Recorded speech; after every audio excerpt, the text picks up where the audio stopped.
Ondas do Lima, 95.0 FM Estéreo.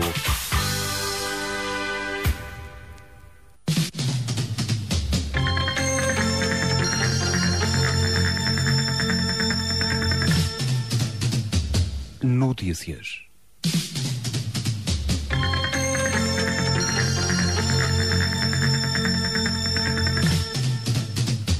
Boa tarde, 12 horas 3 minutos, edição do De Terra em Terra, informativo regional na antena da sua rádio, Ondas do Lima, edição de terça-feira, 11 de dezembro.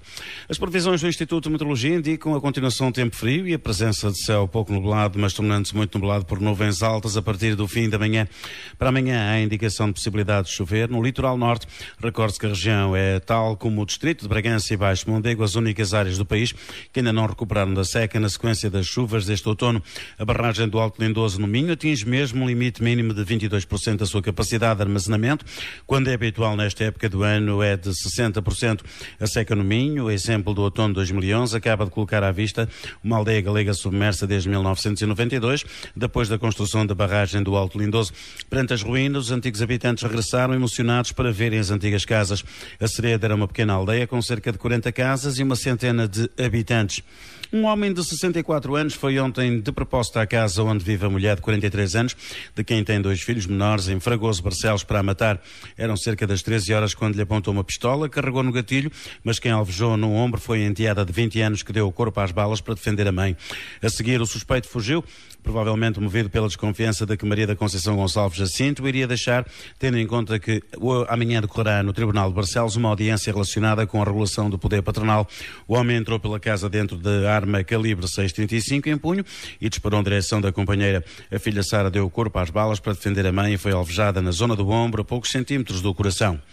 Durante 12 dias, autoridades estiveram na estrada para prevenir a criminalidade. A Polícia de Segurança Pública fiscalizou um total de 28.942 viaturas em todo o território nacional, numa operação de 12 dias que pretendeu prevenir a criminalidade em geral e transmitir a segurança às populações.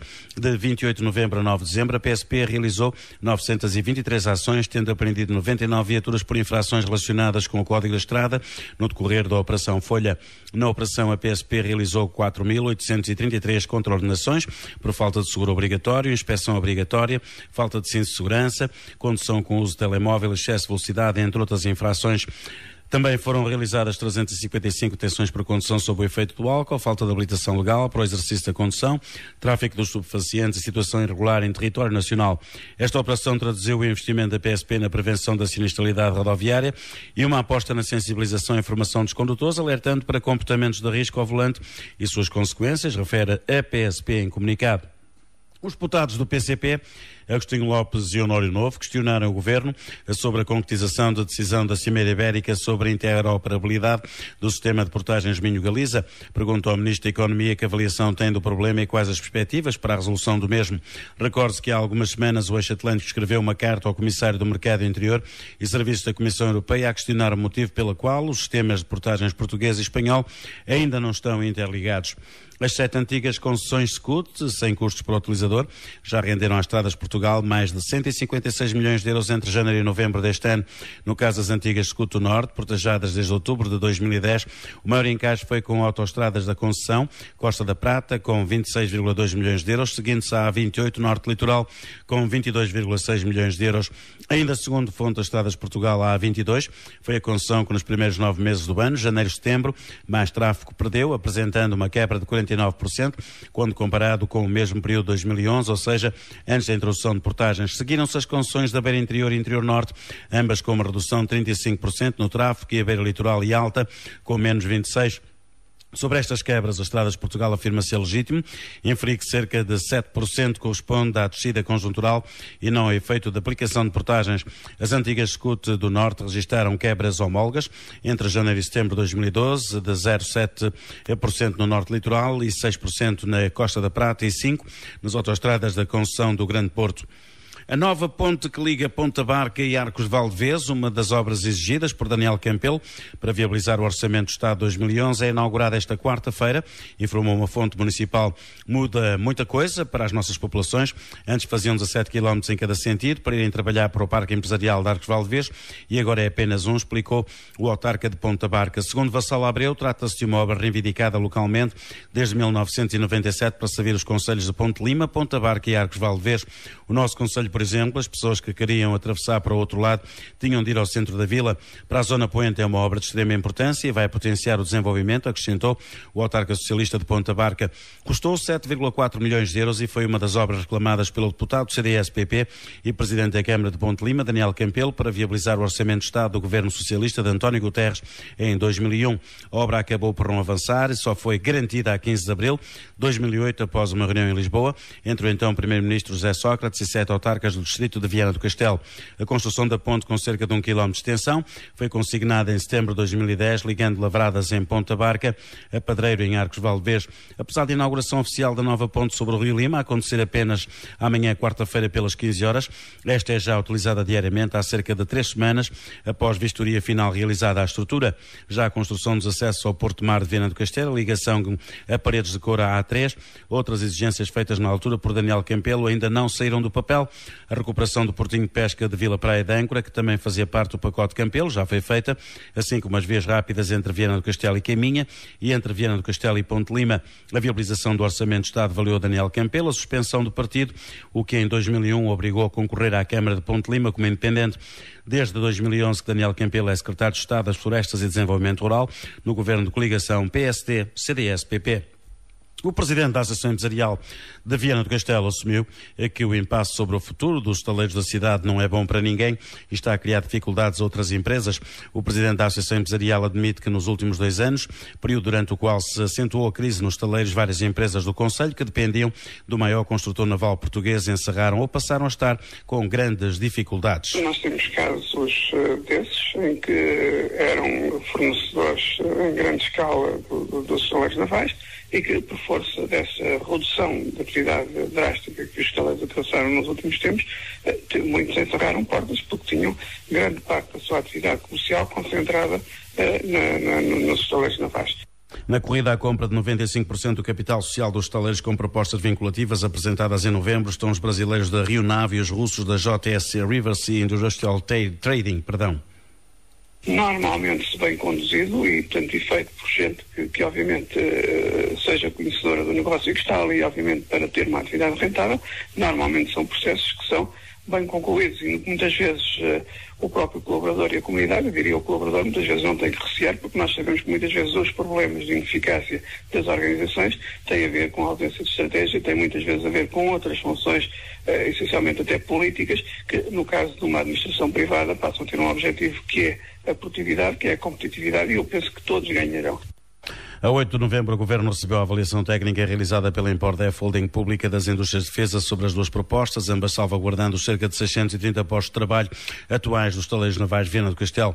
Por sua vez, a 15 de novembro, foi igualmente enviada aos Ministérios das Finanças e da Defesa uma avaliação realizada pela Comissão de Fiscalização, garantindo o cumprimento dos critérios de transparência no processo. Desde essa data que a decisão sobre o futuro dono dos estaleiros navais de Viana do Castelo está nas mãos do Governo, devendo ser tomada em Conselho de Ministros até ao final do ano e ratificada depois em Assembleia Geral da empresa detida totalmente pela Empordef.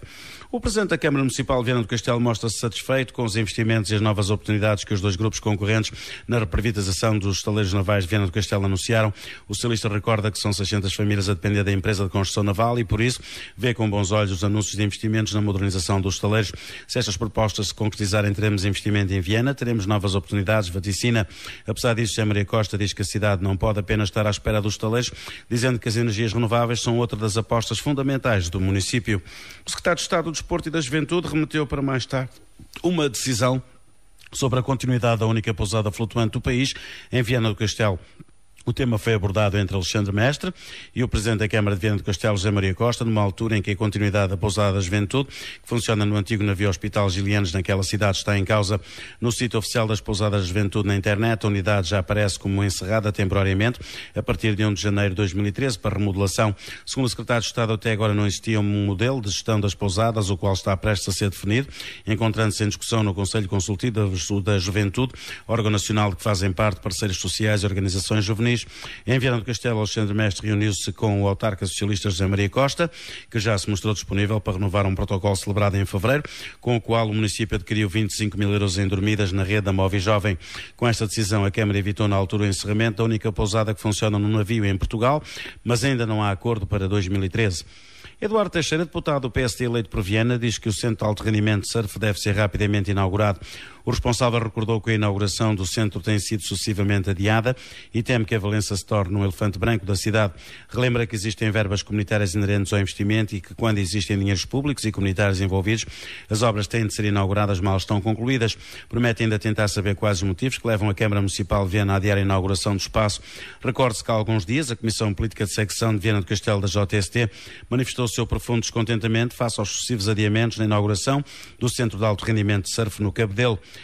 Adolfo Jacomo Manso, líder da Conselhia da JSD, disse temer que a obra só vá ser inaugurada no próximo ano para ser utilizada como propaganda política para as próximas eleições autárquicas, pedindo por isso a intervenção do deputado do PST, Eduardo Teixeira. Por cá ontem foi dia de reunião do Executivo Municipal de Ponte de Lima. Dentro do conjunto de deliberações, destaque também para a adjudicação de 3 empreitadas de redes autónomas de abastecimento de água nas freguesias da Bolhosa, Rendufe e Vilar do Monte. Também a adjudicação dos pavilhões gimnodesportivos para as freguesias da Faixa e da Feitosa, que ficarão também instalados junto a estabelecimentos de ensino, mas serão também de fruição para a população local.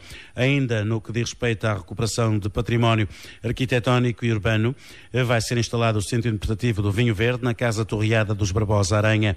No capítulo de apoios às juntas freguesias e transferência de competências, o município destaca também a atribuição de verbas para obras em caminhos municipais nas freguesias de Sardedelo e Vilar das Almas.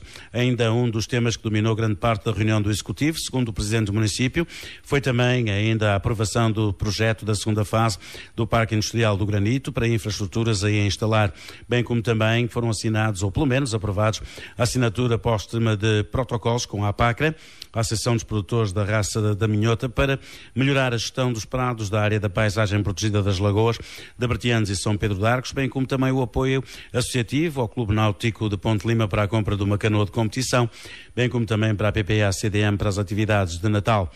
O grande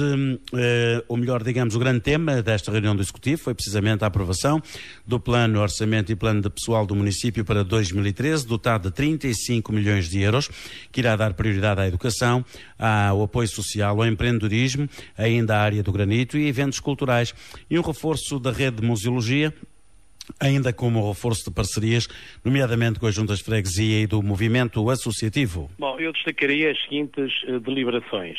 A Câmara aprovou as respectivas minutas dos contratos de adjudicação para 3 empreitadas relativamente a 3 sistemas autónomos de água, na freguesia da Bolhosa, Vilar do Monte e Rendufe.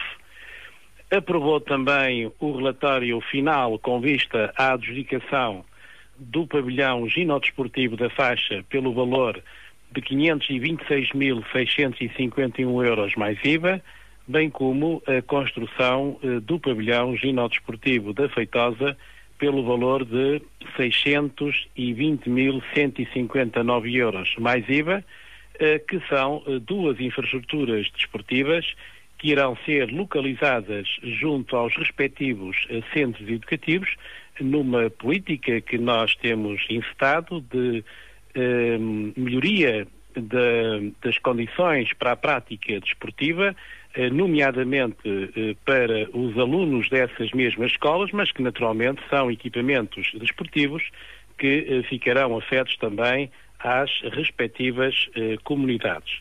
A Câmara aprovou também ainda o projeto de execução de adaptação da Casa Torreada dos Barbosa Aranha a Centro Interpretativo do Vinho Verde, com o objetivo de aí se instalar um equipamento muito importante não só para Ponte Lima, mas também para toda a região dos vinhos verdes, no que um produto de excelência diz respeito, que é o vinho verde, e ainda para as juntas de freguesia, a Câmara deliberou atribuir uma comparticipação financeira destinada a obras de beneficiação num caminho na freguesia de Serdelo e também para um conjunto de caminhos na freguesia de Vilar das Almas. A Câmara emitiu também um parecer favorável para a abertura de procedimento para a execução gráfica do livro comemorativo dos 60 anos da Associação Desportiva Os Limianos, que irá ser apresentado no dia 5 de janeiro do próximo ano, e aprovou também um conjunto de projetos muito importantes que têm a ver com o Parque Empresarial dos Granitos, nas Pedras Finas, exatamente para criar condições para que se possa avançar com a segunda fase de execução da obra, nomeadamente no que diz respeito à sua infraestruturação e criar também condições de integração paisagística, bem como também do tratamento dos efluentes e das lamas, e nesse sentido adjudicou os projetos de especialidades, adjudicou também o projeto relativo ao estudo de tráfego para o loteamento, a elaboração do estudo de impacto ambiental, que é obrigatório em situações do género, e também o projeto de integração paisagística. A Câmara aprovou também uma proposta de protocolo para efetuar com a APACRA, que é a Associação Portuguesa de Criadores da Raça Bovina Minhota, exatamente para que, na sequência daquilo que tem sido feito ao longo dos anos, nós possamos melhorar substancialmente aquilo que é a gestão da própria área de paisagem protegida, com a implementação de um conjunto de prados para pastoreio e assim fazer uma gestão muito mais fácil, mais barata, introduzindo os animais dentro da própria área de paisagem protegida e, portanto, reanimando toda aquela área, quer do ponto de vista da visitação, quer do ponto de vista também produtivo. Aprovou-se também a adesão à Associação Florestal do Lima na sequência de uma deliberação da própria associação com vista à atribuição do título de sócio honorário à Câmara Municipal de Ponte Lima e também renovou-se 2 protocolos por mais um ano para 2 equipas de sapadores florestais, que têm sido 2 equipas importantes no contexto da prevenção e até mesmo em algumas situações de combate aos incêndios florestais e, portanto, considerou-se que era importante a renovação destes 2 protocolos. A Câmara aprovou também a realização do Proférias Natal de 2012, que é um conjunto de atividades muito interessantes para os nossos jovens. Aprovou também ainda um protocolo com o Grupo Desportivo de Vitorino de Piens relativo à utilização do campo relevado sintético nessa mesma freguesia, tendo em conta que é um equipamento municipal. Atribuiu também uma comparticipação financeira para a aquisição de uma embarcação, concretamente uma canoa, para o Clube Náutico de Ponte Lima, para fazer face às suas necessidades, nomeadamente para os atletas de alta competição, e aprovou também uma comparticipação financeira para a PPA-CDM, que tem como objetivo a apresentação de um presépio vivo na Igreja Matriz de Ponte Lima, iniciativa que ocorrerá no próximo dia 17 de dezembro, e aprovou também, por maioria, o plano de atividades e orçamento para 2013, bem como o mapa de pessoal para o ano de 2013. Naturalmente que este é um plano de atividades e orçamento numa conjuntura muito desfavorável para o país. É, portanto, um plano e orçamento realista, que no fundo também é o culminar de um conjunto de projetos que nós tínhamos para este mandato e que, no fundo, assenta naquilo que se considerou serem as 5 prioridades em termos da estratégia de desenvolvimento para o Concelho de Ponte Lima. O primeiro, como sabe, é a educação e, portanto, nesse sentido, 2013 irá ser um ano especial, porque vamos, com a conclusão da EB1 de Ponte Lima, concluir o reordenamento da rede escolar. Outra área é a área social, e aí vamos continuar a manter, ou se possível mesmo, reforçar os apoios no âmbito social, seja no âmbito da ação social escolar, seja no projeto Ponte Amiga, seja no projeto Casa Amiga, onde estão a ser construídos mais 9 fogos na sequência da recuperação das escolas do primeiro ciclo, que entretanto foram encerradas. Os protocolos que nós temos com um conjunto de centros sociais e paroquiais e IPSS, quer para fazer face a despesas de manutenção, quer para fazer face a despesas de instalação. A área do empreendedorismo, e portanto nós aí temos procurado dar um conjunto de condições ímpares para aqueles que naturalmente procuram instalar-se no nosso concelho e também ter uma política de aproveitamento daquilo que são os nossos recursos endógenos, seja o nosso património rural, paisagístico, ambiental, cultural, uma área muito importante para o nosso desenvolvimento, que é a área do granito, onde vamos continuar a trabalhar para que se criem condições para, de uma vez por todas, resolvermos esta situação, seja do ponto de vista da exploração, da recuperação paisagística das pedreiras, seja do ponto de vista da transformação e, acima de tudo, de um conjunto de ações imateriais que estão previstas no âmbito de uma candidatura no Minhoim, onde se pretende fazer a promoção, a divulgação do granito, onde se pretende também fazer a sua certificação e até a realização de um conjunto de feiras ligadas a esta área importante para o nosso desenvolvimento. Uma aposta forte também no conjunto de eventos do ponto de vista cultural, que toda a gente hoje reconhece que tem sido um fator de atratividade para o nosso concelho. Vamos reforçar a rede museológica com a abertura do Centro de Interpretação da História Militar de Ponte Lima e com também a abertura do Centro de Interpretação do Vinho Verde, e com uma reformulação profunda no que respeita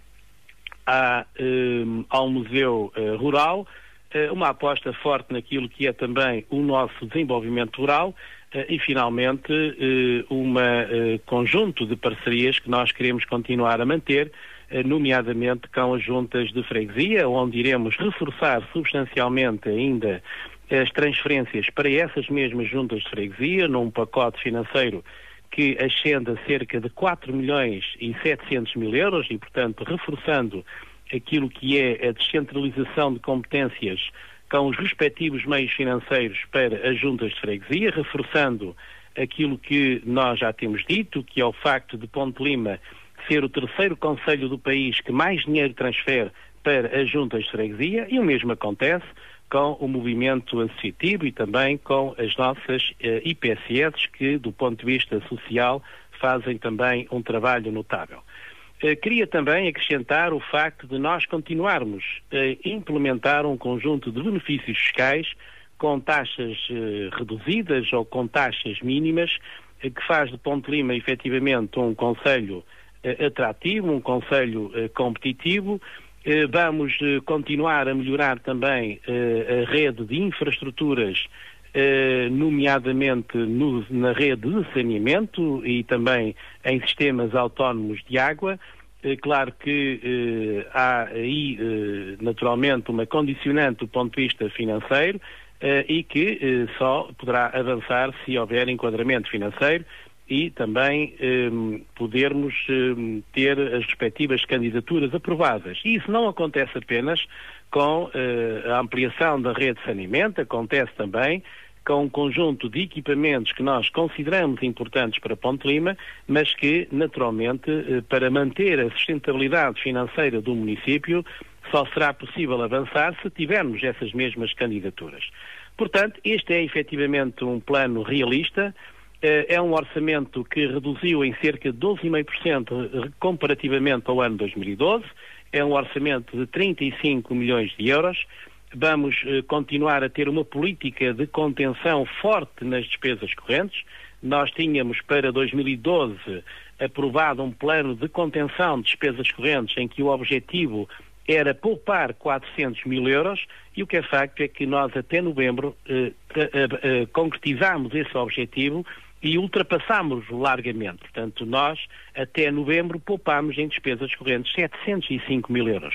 O que significa que se acrescentarmos os 982 mil euros que nós já tínhamos poupado em despesas correntes do ano de 2011, significa que estão em causa aqui cerca de uma poupança de 1.700.000 euros que naturalmente são importantes para fazer face a despesas importantes ao desenvolvimento do nosso concelho.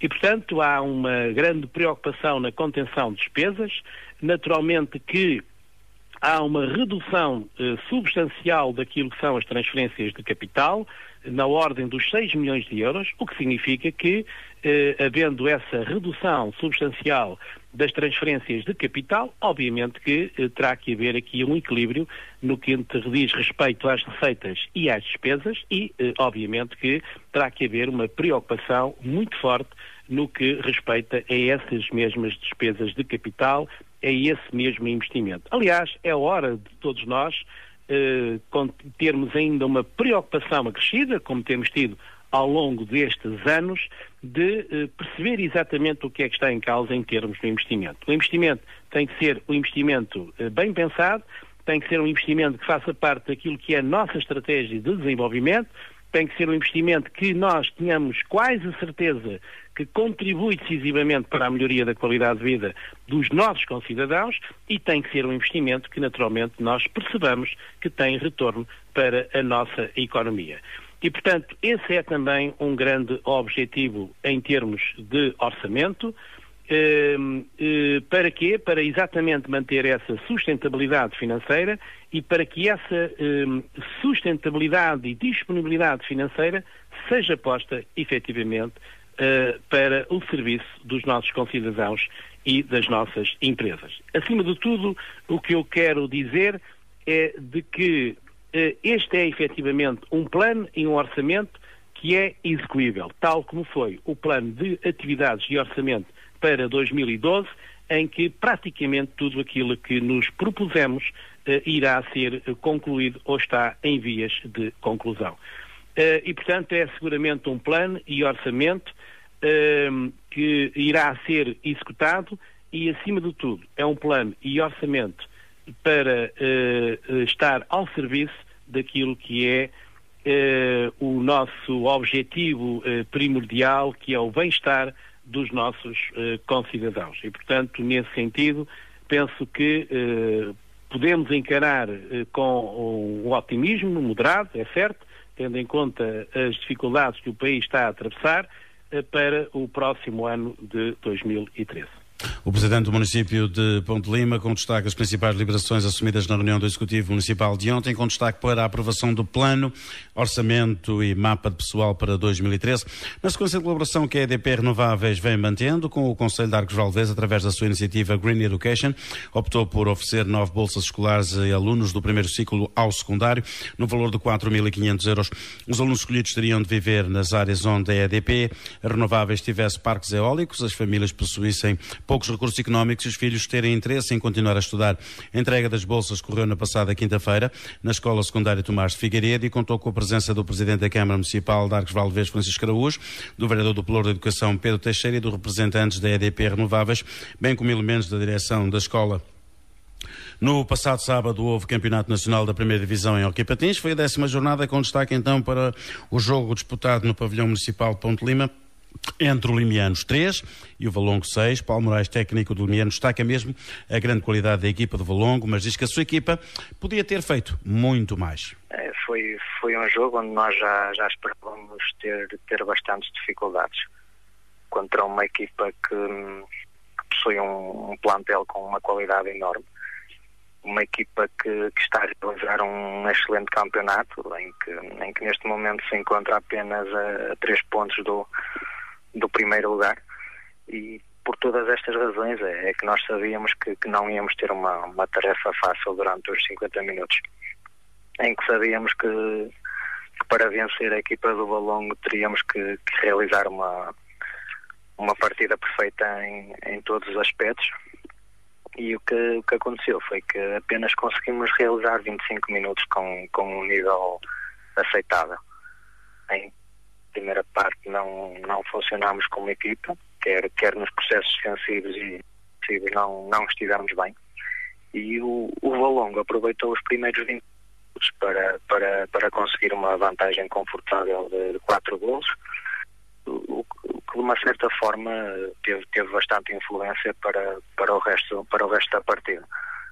Na segunda parte nós conseguimos equilibrar o jogo, em que principalmente estivemos em termos defensivos, mas o Valongo, como equipa experiente que é, soube ter a paciência necessária para chegar à nossa baliza e principalmente soube obter uma posse de bola sempre com o objetivo de prolongar os seus tempos de ataque e na minha opinião a vitória do Valongo nunca esteve em causa e conseguiu conquistar 3 pontos com inteira justiça, mas também penso que o Limianos poderia ter dificultado mais se tivesse realizado uma primeira parte mais bem conseguida. Na próxima jornada é uma deslocação à casa de um conhecido rival, o Hóquei de Barcelos. Paulo, como é que vai preparar então a estratégia para esta deslocação? O jogo com o Barcelos é mais um jogo complicado para nós, em que todos nós sabemos do valor de todos os seus jogadores, sabemos a qualidade que a equipa do Barcelos possui. E a nós cabe-nos montar uma estratégia que nos permita conquistar pontos para continuarmos a lutar pelos nossos objetivos que neste momento estão perfeitamente ao nosso alcance. A próxima jornada disputa-se dia 15 com o Paços Arcos Valongo, Hóquei de Barcelos Limianos, Golpilhares Académico de Espinho, Física e Câmara, dia 19, Hóquei de Braga Sporting, Tigres Futebol Clube do Porto, Benfica Oliveirense e no dia 29, Turcal Candelária. No passado dia 9, domingo, os garranos voltaram ao ativo e rumaram a Braga para mais um duelo minhoto de rugby. Os garranos venceram por 7-59. Neste jogo a equipa arcoense juntou mais reforços do que o habitual devido à eliminação do Cravo na Taça de Portugal. Deste modo, este jogo serviu também para rodar muitos jogadores menos utilizados pela equipa A, com o intuito de manterem o mesmo nível competitivo do que aqueles que têm mais minutos de jogo. No passado domingo, igualmente, realizou-se no Estádio Municipal de Arcos Valdevez mais um desafio a contar para o Campeonato Nacional Sub-18 da Zona Norte, que opôs as equipas do Cravo e do Bairrada 20-31. O Cravo necessitava de vencer esta partida para poder enfrentar a segunda volta do campeonato em posição privilegiada, mas apesar de todo o esforço não conseguiu atingir o seu objetivo para este jogo. No passado dia 10, os Sub-16 do Cravo deslocaram-se a Braga também para defrontar a equipa mista do Braga e Viana do Castelo, num jogo a contar para a terceira jornada do Campeonato Regional Sub-16, Zona Norte. Os Sub-16 do Cravo venceram este jogo por 0-24. A equipa Sub-14 do Cravo deslocou-se a Braga no passado sábado para participar na quarta jornada do torneio interregional de inverno. Esta última jornada do torneio contou com a participação de 12 clubes, representados por 19 equipas das regiões Norte e Centro. No total foram realizados 38 jogos. O Cravo voltou a participar com 12 equipas, tendo cada uma realizado 4 jogos na fase de grupos. Na fase de grupos, os jogadores do Cravo disputaram jogos com a Académica, o Codupa, a Escola Rugby do Porto e uma equipa da EB23 Castro de Pera. Na fase final, uma das equipas arcoense alcançou a 8ª posição após ter disputado jogos com a Académica e o Tondela. A segunda equipa ficou em 16º lugar após medir forças com o Codup. Na classificação geral do torneio interregional de inverno, o Cravo consolidou o 6º lugar. No final da jornada foi entregue a taça à equipa da Agrária, que venceu não só esta quarta quarta jornada, como também o torneio de inverno 2012-2013. Este fim de semana decorreu o campeonato do Axis Clube de Golfe de Ponte de Lima, organizado pelo Clube de Golfe Ponte de Lima e disputado na modalidade de Stroker Play, Gross e Net por categorias. Participaram 60 jogadores.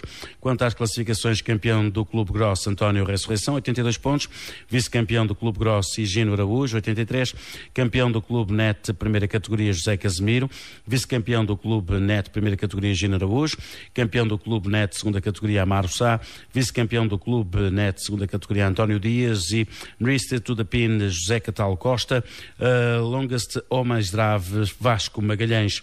O BTT Trocatense promove no próximo dia 15 de dezembro em São Trocato, Guimarães, a segunda edição do Passeio de Natal Solidário. O objetivo é recolher alimentos para a Associação, para o desenvolvimento das comunidades locais, iniciativa que tem o apoio da Associação de Ciclismo do Minho. Para participar basta comparecer pelas 9 horas na Casa Misé, em São Trocato, Guimarães. O diretor do Centro Dramático de Viana revelou que querem reforçar a ligação à Galiza. Manuel Coelho afirmou ainda que o ressurgir do Festeixo, o Festival de Teatro do Eixo Atlântico, faz parte do futuro da Companhia Teatro Profissional. O responsável apontava estas metas para o futuro numa altura em que o Centro Dramático de Viana celebra os 20 anos de existência.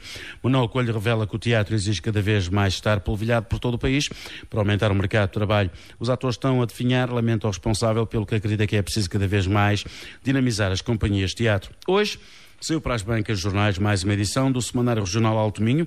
A Lúcia Pereira da redação adianta-nos os títulos e destaques da presente edição. Esta semana o Jornal Alto Minho destaca um caso de violência doméstica em Fragoso, Barcelos.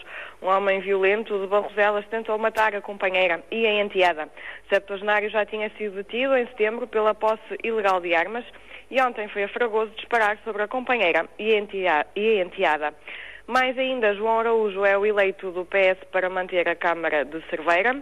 Nem todas as juntas de Caminha deixaram a bandeira a meia haste em protesto contra a extinção de freguesias. E Francisco Calheiros diz que há quem tenha saudade da região do turismo do Alto Minho. No desporto, o Gil Vicente afunda-se ao perder em casa com o Beira-Mar. Limianos foi batido em Vizela. Vianense caçou a vitória no último minuto. Valenciano, Neves e Cerveira aproveitaram folga do Corense. São então estes os destaques desta edição do Jornal Alto Minho. Agora deixo-lhe uma informação que lhe pode ser extremamente útil. A farmácia de serviço hoje em Ponte Lima é a Farmácia Brito, na Rua do Souto, com o telefone 258-941-167. Quanto à previsão do estado do tempo, os técnicos apontam para céu pouco nublado, tornando-se gradualmente muito nublado por nuvens altas, vento fraco, neblina no nevoeiro matinal persistindo no nordeste transmontano, formação de geada em especial nas regiões do interior. É tudo quanto a notícias por agora. A informação regional regressa à Antena Mais logo às 19 horas no Mosaico Informação. Até lá, desejo-lhe a continuação de uma ótima terça-feira.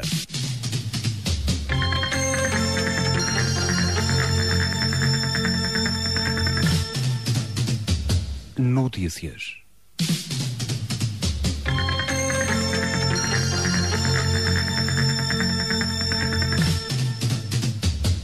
Ondas do Lima, 95.0 FM Estéreo.